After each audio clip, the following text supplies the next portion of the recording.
Hello, welcome to Mitch Maddox, and in this tutorial I'm going to teach you what integers are and how to identify them typically. So this is going to be a very short video.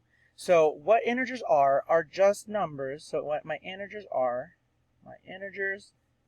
they're just whole numbers. Whole numbers, I use this symbol to represent numbers, whole numbers that are positive or negative, and it also includes zero. So whole numbers are positive or negative and zero. So zero counts as an integer. So one key thing to know about them is that they're not fractional, meaning they're not fractions. An integer is never a fraction. So for example, let me do some examples. If I have -3, this would be an integer.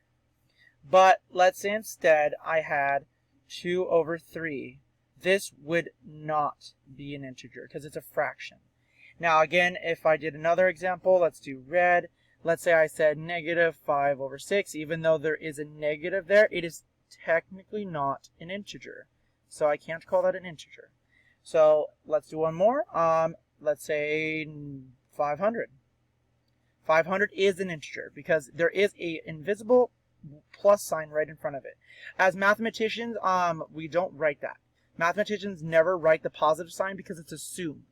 So every time you see just a regular number, just remember it's always a positive number. So this is your introduction to integers, and I hope this helped you out. Have a great day.